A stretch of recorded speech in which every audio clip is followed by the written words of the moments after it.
अभी हाल ही में एक घटना घटित हुई है जो देख के सभी को सोचने के लिए और ये विचार करने के लिए काफ़ी विवश करती है, क्योंकि ऐसी भी घटना, इस तरीके की प्रताड़ना भी कोई कर सकता है या किसी के विरुद्ध की जा सकती हो। क्या वो व्यक्ति कहाँ तक वो झेल सकता है या बर्दाश्त कर सकता है या उससे वो सफ़र हो सकता है। अभी हाल ही में एक घटना घटित हुई है 9 दिसंबर 2024 में, जिसमें अतुल सुभाष एक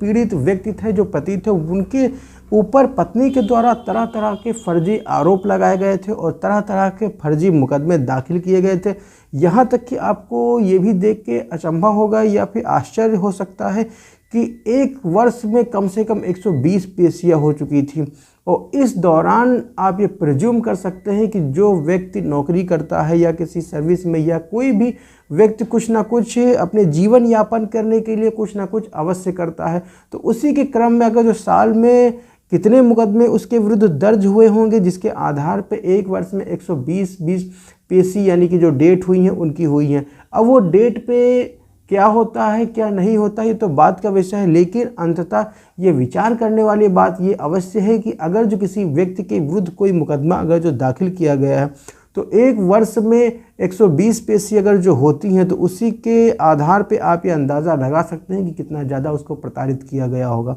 नमस्कार, मैं हूं Brajnandan, advocate and legal consultant. स्वागत है आपका एक बार और आपके अपने इस चैनल पे।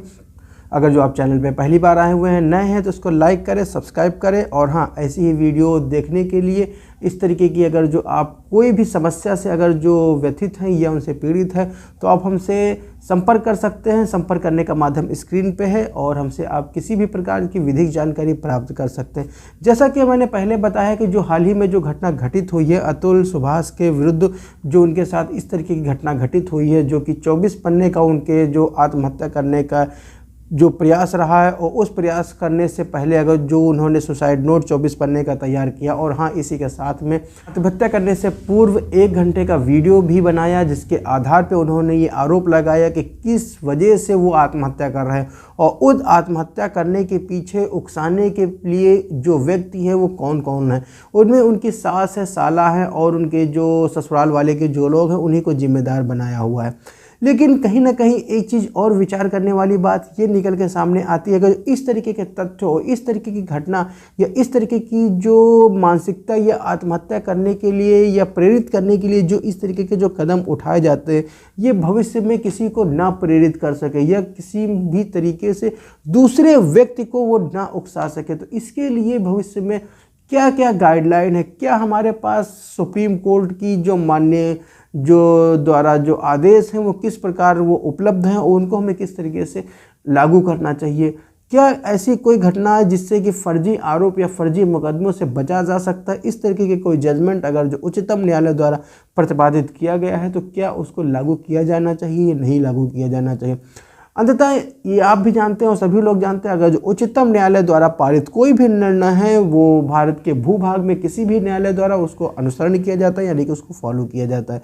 अब बात एक ये निकल के आती है, या दूसरे शब्दों में कहें, एक प्रश्न और उठता है कि इस तरीके की अगर जो घटना की पुनरावृत्ति न हो सके, तो उसके लिए क्या क्या कदम हमें उठाना चाहिए। किस तरीके से किसी भी बेगुनाह व्यक्ति जो अपने आप ज़िंदगी से इतना हार चुका है कि जिससे उसको ये प्रतीत हो सकता है कि उसको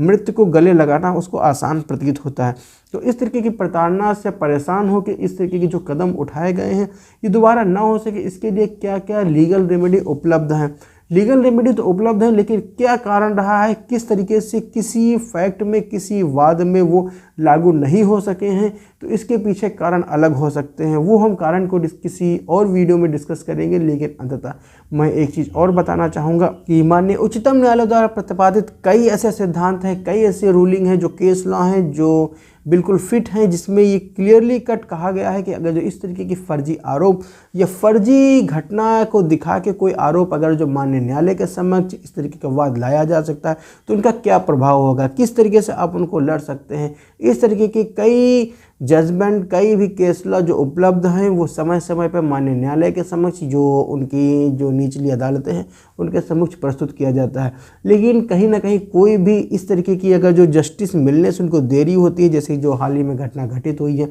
सुभाष और उनकी फैमिली के साथ जो इस तरीके की जो घटना घटित हुई है, इसकी सर्वप्रथम क्या कारण रहे हों, क्यों कोई भी लीगल रेमेडी उन तक नहीं पहुंच सकी। तो दूसरे शब्दों में हम ये भी कह सकते हैं कि जो भी वाद, जो भी झूठे वाद अगर जो पत्नी के द्वारा पति के विरुद्ध जो दाखिल किए गए हैं, अभी जैसे कि अतुल के मामले के जो उनका जो वाद होगा उसमें पुलिस की प्रताड़ना तो झेलने की तो दूर की बात रही, क्योंकि पत्नी के द्वारा इतने ही आरोप, इतने जो वाद प्रस्तुत किए गए थे कि वो सर्विस तो नहीं कर पाता था, उससे ज़्यादा तो कोर्ट के चक्कर ही लगाता रहता था। और इसी के आधार पे वो अपनी प्रताड़ना जो पत्नी के द्वारा कारित की जाती थी उसको वो कहीं ना कहीं से उसको वो बर्दाश्त करने के लिए, झेलने के लिए सक्षम नहीं हुआ। और एक चीज़ मैं और कहना चाहूँगा कि इस तरीके के जो झूठे वाद किए जाते हैं उनको मैं ये बताना चाहूँगा कि जो ये वाद प्रस्तुत किए जाते हैं पत्नी के द्वारा, जो झूठे वाद होते हैं या किसी तरीके से कुछ परसेंटेज के अगर जिसमें सच्चाई भी होती है या तोड़ मरोड़ के तथ्यों को इस तरीके से पेश किया जाता है,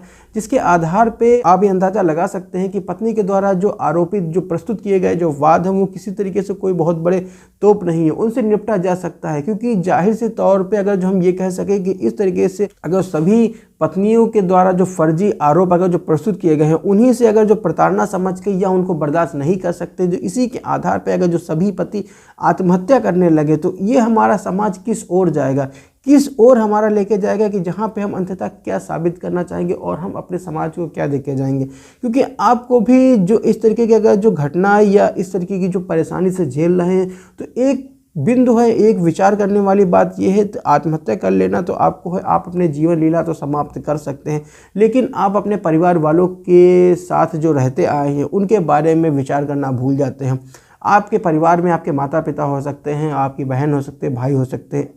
एक क्षण भी आप उसमें विचार कर सकते हैं कि आपके जाने के बाद उन पर क्या बीतेगी, किस तरीके से उनका जीवन यापन हो सकता है। जैसे कि अभी के मामले में जो अतुल सुभाष के मामले में जो उनके आरोपित हैं, पत्नी है, सास है, साला है, वो आरोपित जो हैं उनको अरेस्ट किया जा चुका है। आरोपित पत्नी निकिता सिंघानिया को गुरुग्राम यानी कि जो हरियाणा राज्य में के अंतर्गत आता, वहाँ से उसको गिरफ्तार किया गया है। और उत्तर प्रदेश के एक जनपद प्रयागराज से उनके जो सास है और साले को उनको भी अरेस्ट किया जा चुका है।